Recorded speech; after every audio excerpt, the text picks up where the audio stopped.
is a fleeting time when for all too short a period, the very young live in a wonderful world of make-believe. Christopher Robin, like most small boys, has toy animals to play with. But though he loves them all, his best friend is his teddy bear, called Winnie the Pooh, or Pooh for short. And, as Christopher Robin says, wherever I am, there's always Pooh. There's always Pooh and me. What would I do, I said to Pooh, if it wasn't for you? And Pooh said, true. It isn't much fun for one, but two can stick together, says Pooh, says he. That's how it is, says Pooh. Deep in the 100-acre wood, where Christopher Robin plays, you'll find the enchanted neighborhood of Christopher's childhood days. A donkey named Eeyore is his friend, and Kanga and Little Roo. There's Rabbit, there's Piglet, and there's Owl, but most of all, Winnie the Pooh. Winnie the Pooh, Winnie the Pooh, tubby little cubby all stuffed with fluff. He's Winnie the Pooh, Winnie the Pooh, willy-nilly silly old bear. Winnie the Pooh lived in this enchanted forest under the name of Sanders, which means he had the name over the door in gold letters. And I lived under it? Yes. Now, when Pooh heard his cuckoo clock, he knew it was time for something. But he was a bear of very little brain. So when he thought in the most thoughtful way he could think. Think. I haven't thought of anything, have you? Think. Oh, yes. Time for my stoutness exercise. Up, down, up.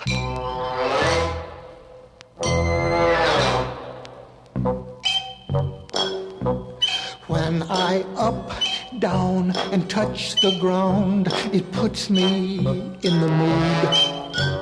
Up, down, and touch the ground, in the mood for food.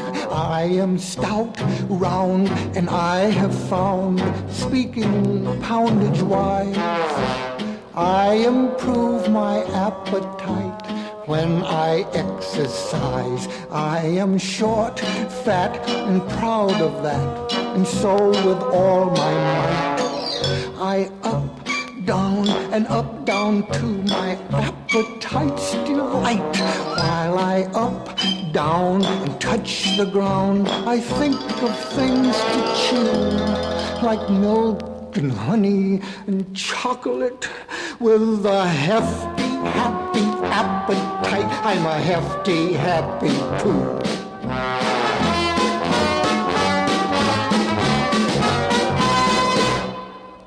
Pooh's pantry was full of honey jars, all full of emptiness instead of honey. As Pooh stuck his nose into the very last one and found only the sticky part was left, a little bee flew into the room.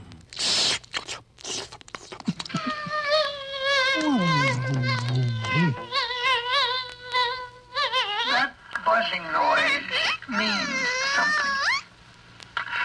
And the only reason for making a buzzing noise that I know of is because you're a bee.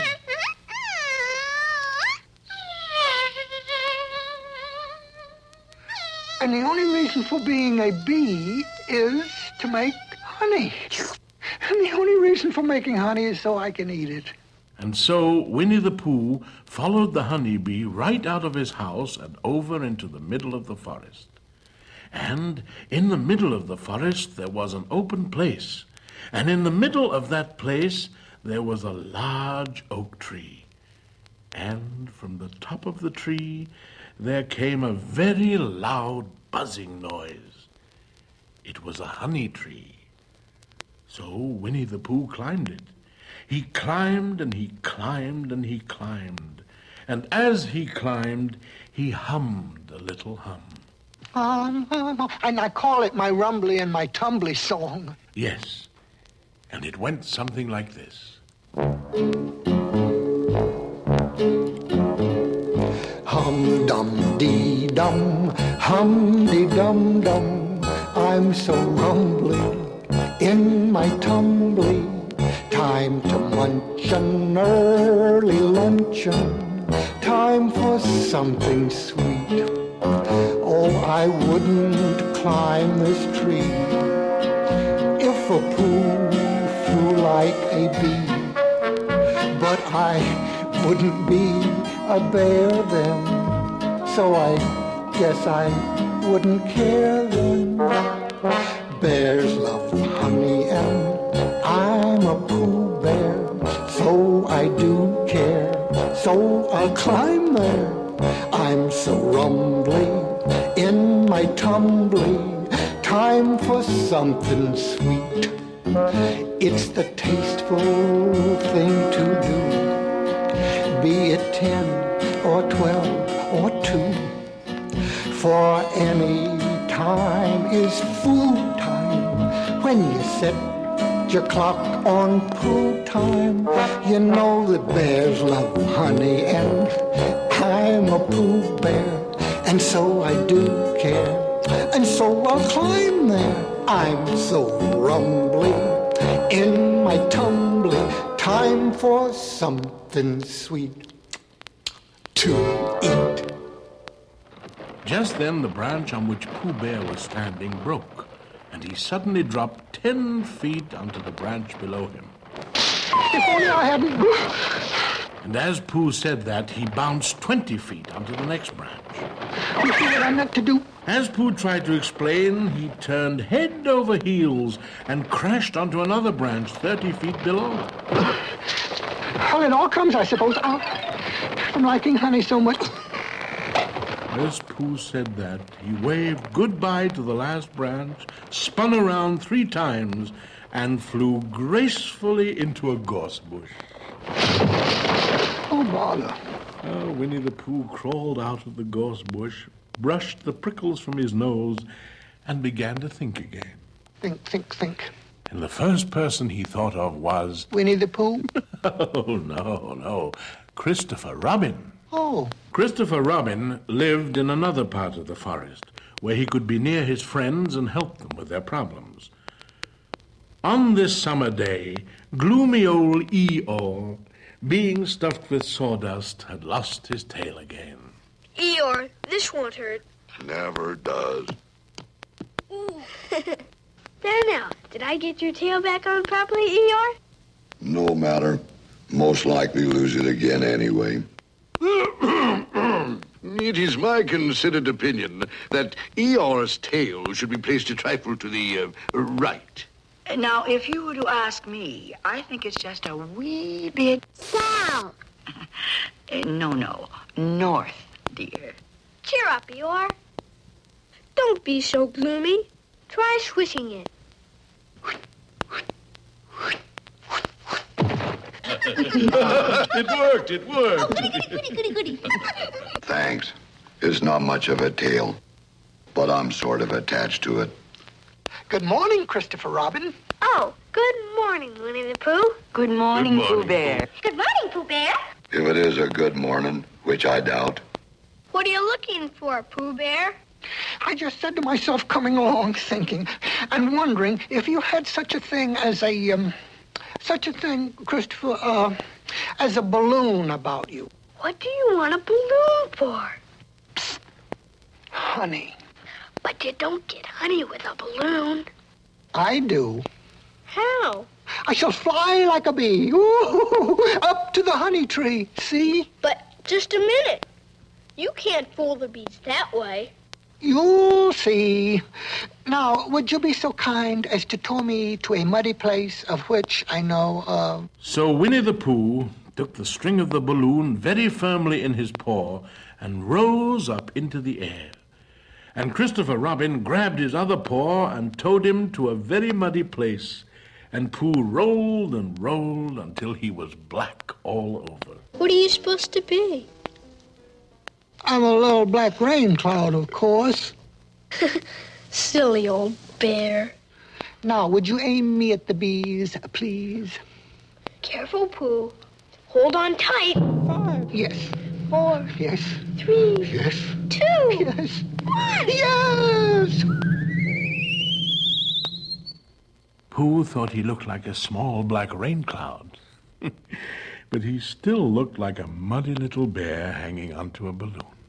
Perhaps if he sang like a little dark rain cloud, that might fool the bees. I'm just a little black rain cloud hovering under your honey tree. Only a little black rain cloud. Pay no attention to little me. You know a hungry old Pooh cloud never gets hungry, no, not at all. I'm just floating around over the ground, wondering where I will fall. I'm not a hungry old Pooh bear.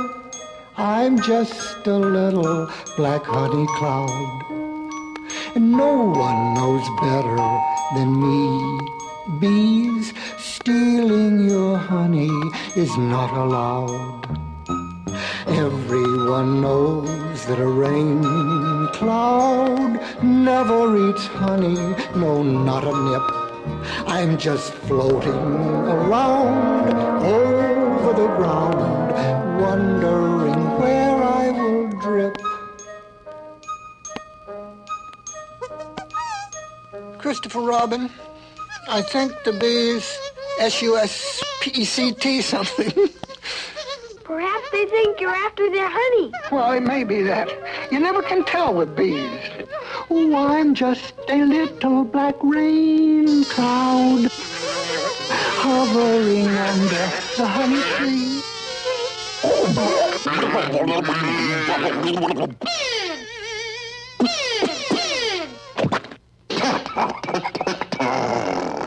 Christopher Robin!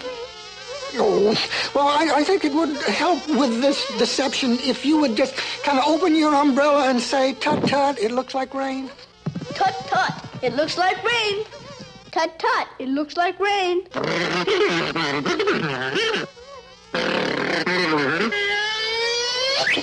Ooh.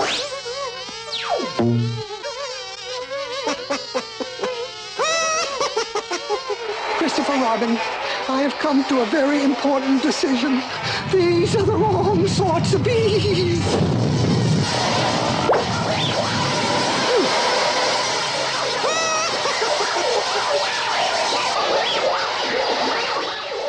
And so they were. The queen bee became especially angry, and she dove at Pooh's balloon and pricked a small hole in it. As the air rushed out of the balloon, Pooh was jet-propelled all over the landscape. But when the air was all gone, Pooh decided that he would have to come down. And he did. But Christopher Robin was there to catch him. I'll catch you, Pooh! Ugh. And he did.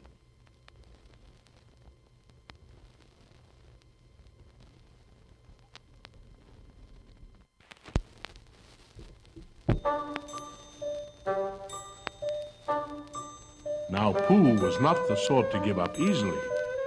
When he put his mind to honey, he stuck to it. Now, honey rhymes with bunny, and bunny rhymes with, Rabbit? Yeah, and I like Rabbit because he uses short, easy words like, how about lunch? And help yourself, Pooh. So Pooh walked right over to Rabbit's house and called into the small round front door.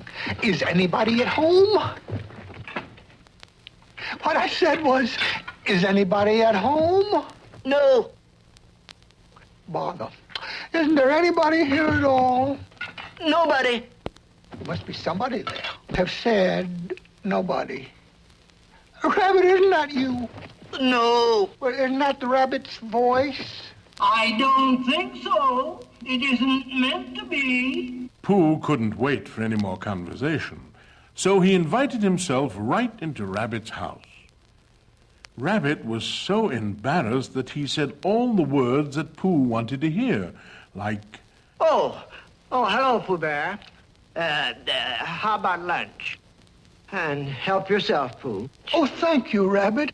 Would you like condensed milk? Or honey on your bread? Both. But never mind the bread, please. Just a small helping, if you please. There you are. Is, something wrong? Well, I did mean a little larger small helping. Well, perhaps it'd save time if you took a whole jar. Thank you, Rabbit. So Pooh just ate and ate and ate and ate and ate and ate and ate and ate. Until at last he said to Rabbit in a rather sticky voice, I must be going now. Goodbye, Rabbit. Well, goodbye, if you're sure you won't have any more. Is there any more? No, there isn't. I thought not. So Pooh tried to leave Rabbit's house, but his enlarged roundness only got halfway out of Rabbit's small round front door. Oh, help and bother. I'm stuck. Oh, dear. Oh, gracious. Oh, well, it all comes from eating too much. It all comes from not having front doors big enough. Oh, dear, it's no use. There's only one thing to do. I'll get Christopher Robin. Oh, dear, oh, dear, oh, dear. Oh, my. Rabbit ran out of his back door and went to fetch Christopher Robin. While he was gone, Owl flew in and settled on a branch in front of Pooh. Oh. I say, are you stuck?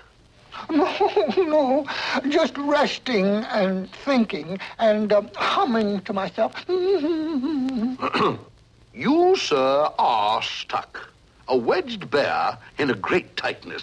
In a word, irremovable. Now, obviously, this situation calls for an expert. Just then, Mr. Gopher popped up from his underground home. Somebody call for an excavation expert? I'm not in the book, but I'm at your service. Gopher, the name. Here's my card. What's your problem? Yes. It seems the entrance to Rabbit's domicile is impassable. To be exact, plugged. And you want me to dig it out? Precisely. I say, it's over here, my good fellow. First thing to be done is get rid of that bear. He's gumming up the whole project. Dash it all, he is the project. Hard digging. Might hit bedrock. Dangerous caving. Risky. Need planks for bracing. Big job. Take 2-3 days. 3 days? What about lunches? No problem. I always go home for lunch. Oh, this will run into money.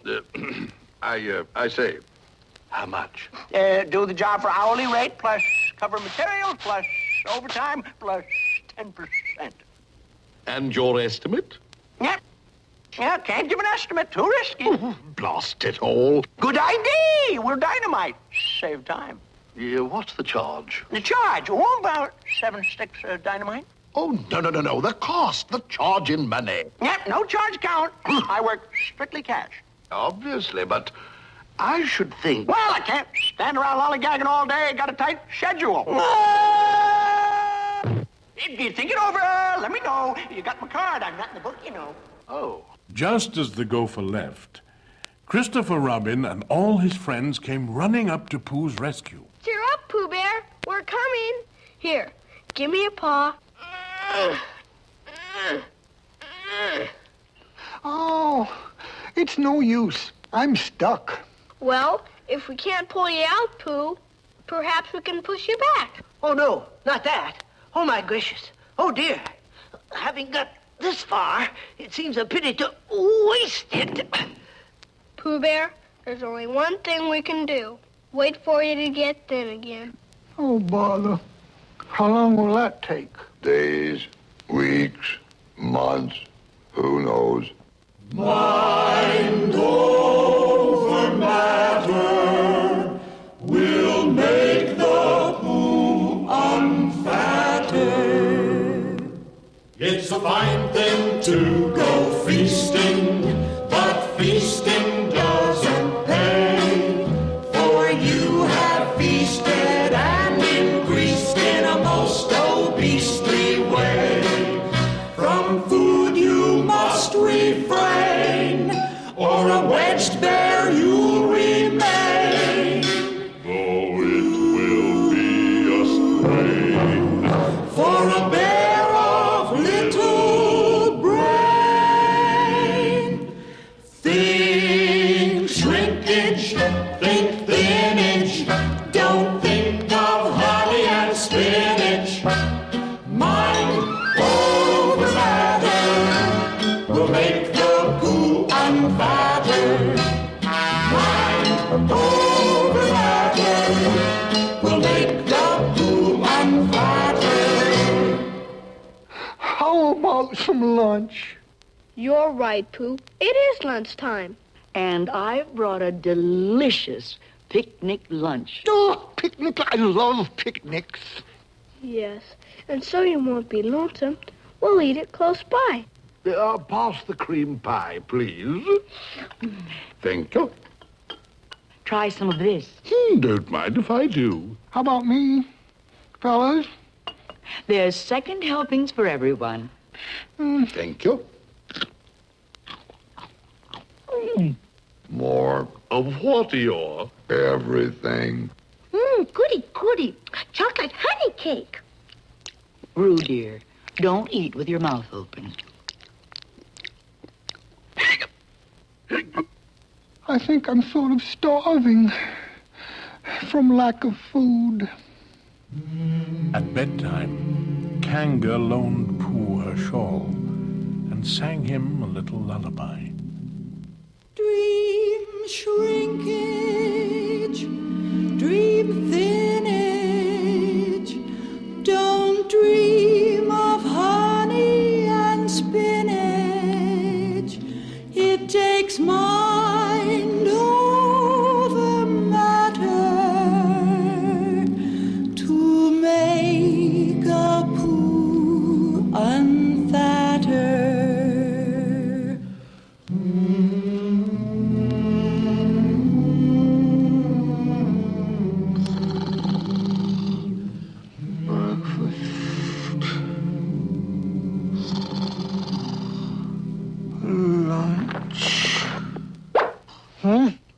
A lunch box. It certainly is. I'm working the swing shift, you know. Time for my midnight snack. Say, ain't you that stuck-up bear? I still think I could blast you out of there. What sort of lunch is in that lunch box? Well, let's see here. Oh, summer squash. Yeah, salmon salad, succotash, spiced custard, and honey. Honey? Honey? Oh, no!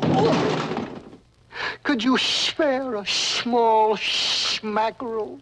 Say, you ought to do something about that speech impediment, Sonny. Oh, thank you, Gopher. Oh, no, not that. No, not one drop. But, Rabbit, I wasn't going to eat it. I was just going to taste it. I'll taste it for you.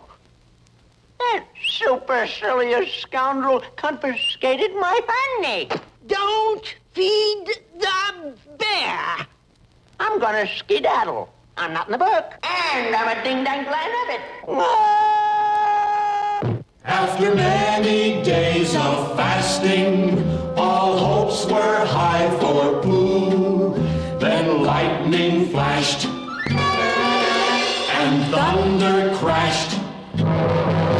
The rain fell from the blue.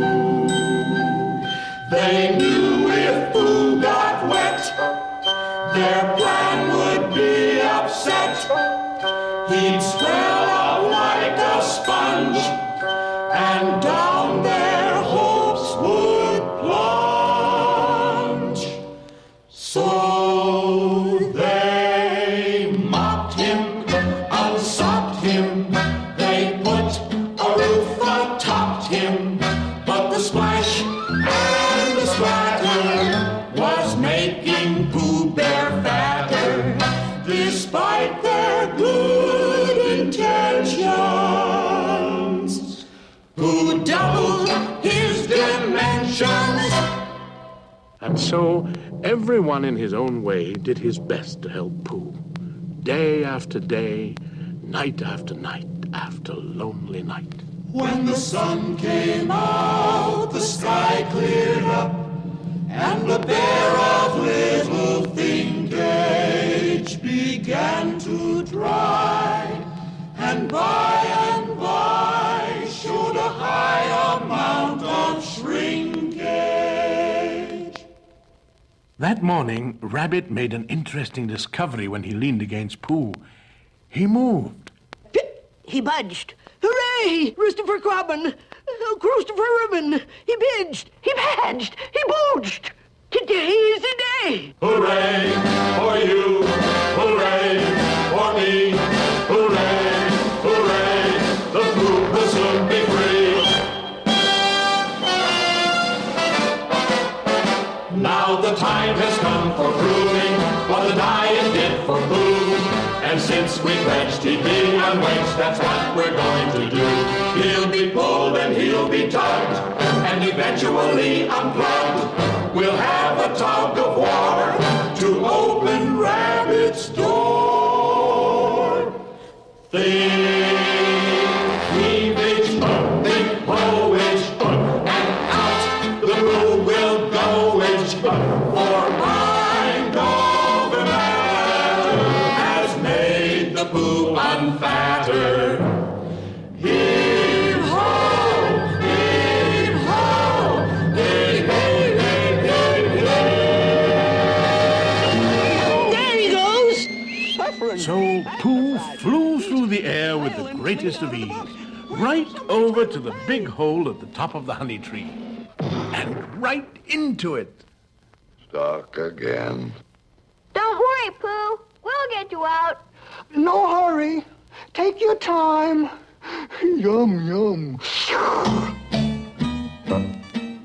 And of all the happy endings, of all of the many adventures of Winnie the Pooh, this was one of the happiest, for he had all the honey he could eat. Winnie the Pooh, tubby little cub.